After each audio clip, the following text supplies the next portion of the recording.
Okay, thanks for clicking there. I'm Mike Hartmann with the Giving Review, and we're going to talk today with Tim Schwab about philanthropy in general and maybe a lot of Bill Gates in particular. Tim Schwab is an investigative journalist who has written for a lot of outlets, uh, most prominently including, though, I think, The Nation, but also The Baffler, the Columbia Journalism Review, and he now has his own Substack page, which is great, and to which, Tim, there'll be a link in the introductory text to this video.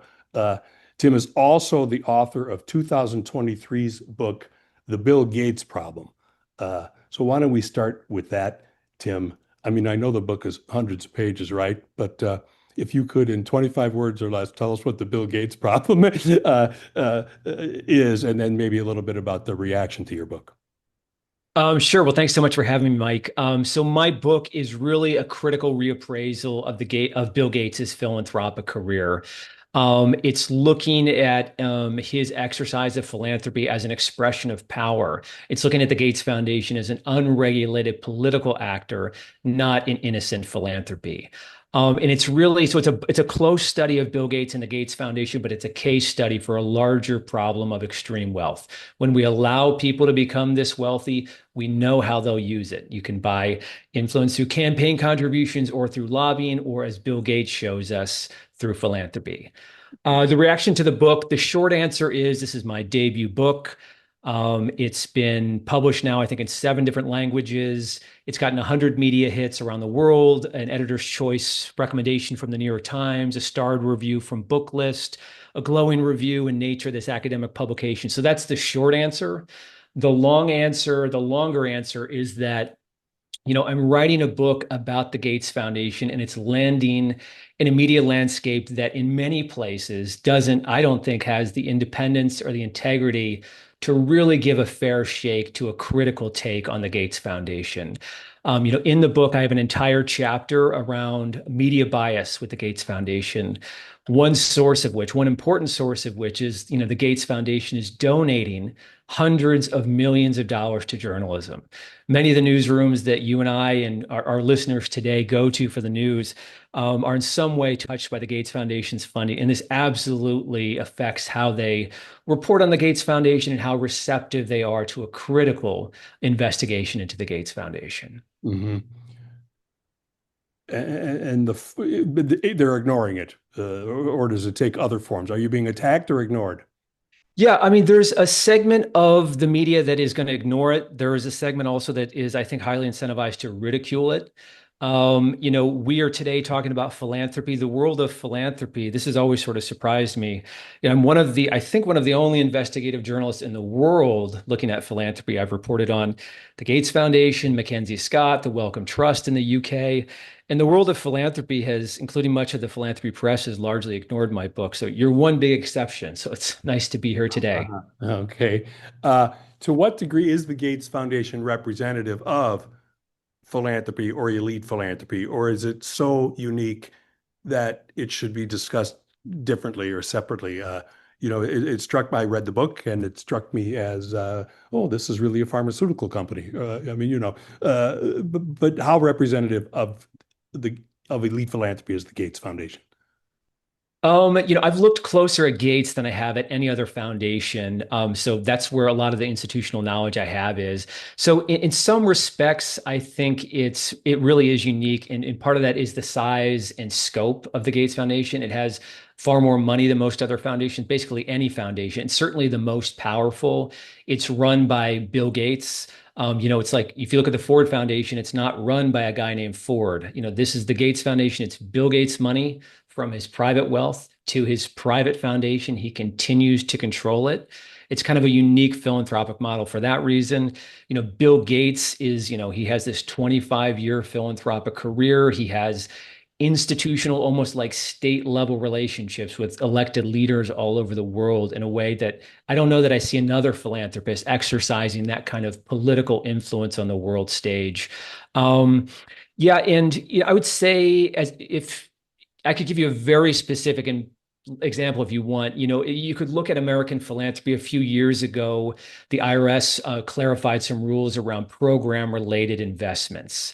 And so, every private foundation in the United States has to give away 5% of its assets a year. You typically think of this through charitable donations.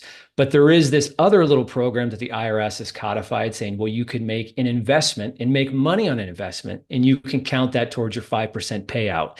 And you'll see the Gates Foundation using PRIs in a bigger way than I think any other foundation. Gates has created this $2.5 billion, they call it strategic investment fund. And the IRS, I think that they conceived of these PRIs as to like, a poor neighborhood that needs housing and you don't have a market rate investor who wants to build it. So a philanthropy could come in. They might make money on it, but they're probably going to lose money. And so they're going to consider this charity. But Gates takes a very different conception of PRIs where it's, working with big pharmaceutical companies to induce or to incentivize them to open up new markets, like in places like sub-Saharan Africa. It's a very, yeah, and it's close work. You mentioned it kind of being like a pharmaceutical company, which was a big part of my book. So it is doing things that I do think are really unique and that are pushing the envelope in ways that maybe other philanthropies aren't. But maybe the other philanthropies will follow because I do think that Gates is really a leading sort of tip of the spear, leading edge, pushing new frontiers about what philanthropists can do. Hmm. You referenced his use of philanthropy to work with, be a part of his political influence, including internationally. Domestically, is he political? Is he partisan in his politics, or not really? I mean, it's interesting because we're at an interesting moment to answer that question because right now, for the first time in his philanthropic career, he's on the outside of a presidential administration. He doesn't have the access to Trump that he's had with every other president. So while he has worked closely with, like George W. Bush, for example, who put a lot of money into global health, into supporting programs and projects that are just adjacent to the Gates Foundation, I think it's probably fair to say that Gates has worked more closely with Democratic administrations. Worked, for example, very, very closely with the Obama administration on education policy. There was almost like at the time, Gates was colloquially known as the real Secretary of Education. He had so much influence over educational policy. Um, so yeah, it's an interesting counterpoint as people today think about Elon Musk and the enormous power that he's bought his way into through his great wealth. But I do think it's important to understand the through line with someone like Bill Gates, who himself has been a very powerful figure, even in domestic politics and policy formulation. A decade or more before Elon Musk. Hmm. Hmm.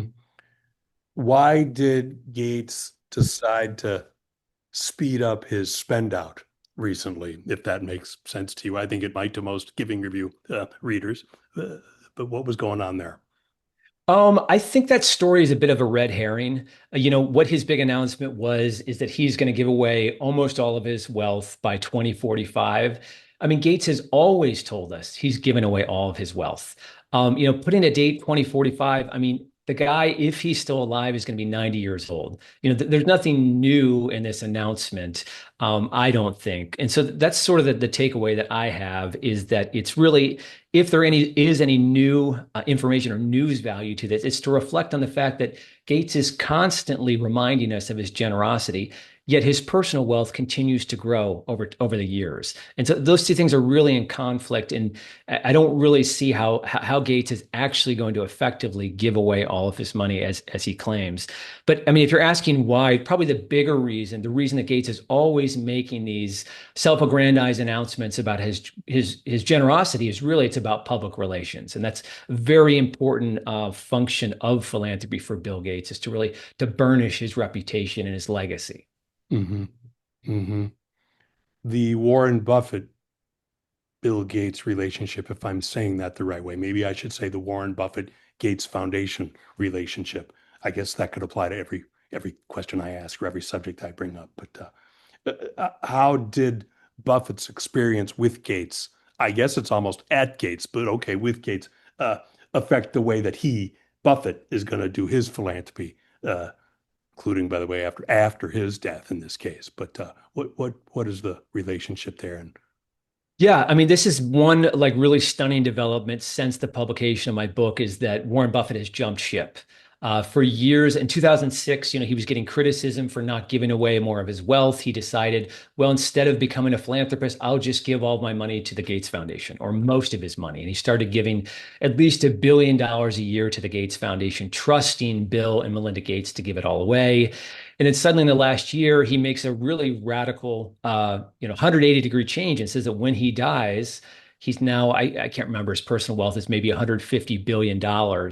He said none of it will go to the Gates Foundation. Instead, it will go to philanthropic projects run by my children. So it's a really, he hasn't said anything specifically critical of Gates, but I think it's more than fair to read between the lines and to see that he's lost confidence in Bill Gates or the Gates Foundation and isn't necessarily comfortable trusting his legacy and all of his great fortune with this institution. We could speculate on the reasons why if you want to. Well, why don't we quickly? Why might that be? Maybe a decade ago, news started trickling out that Buffett was not super happy with the enormous bloat of the Gates Foundation. All of the staff they were hiring, they weren't just giving away money. They were trying to become this institution of expertise. They're putting hundreds of millions of dollars into McKinsey and Boston Consulting Group. It's just becoming this massive bureaucracy. So he wasn't really happy with that spending. And then you fast forward to the pandemic where, Gates had a really bad news cycle. He promised to deliver vaccine equity. His big plan working with and through Big Pharma instead delivered vaccine apartheid. Just as that news cycle took off, an even bigger news cycle took off about Gates has a hard to explain relationship with Jeffrey Epstein. There are allegations about Gates's misconduct towards female employees. He's getting divorced from Melinda French Gates. So, all of these things are sort of happening in the last 3, 4, 5 years. And I think that has really changed how we think about Bill Gates and, public opinion about Bill Gates. At the same time, I would say do not underestimate Bill Gates. In the last 6 months, we've seen that. He has a Netflix documentary. He has a memoir comes out. He puts out this big announcement about giving away $200 billion. He has a very effective PR arsenal to make people pay attention to him and to really praise what he's doing. Mm-hmm. I guess since you mentioned it, how did vaccine equity become vaccine apartheid? Did only rich countries get the vaccines, or how did that happen? Yeah, Bill Gates thought that he could work with and through Big Pharma and negotiate deals. Gates said he was uniquely positioned because he'd worked with the pharmaceutical industry for years. He'd worked with ministers of health all over the world. He had an institutional role inside the World Health Organization.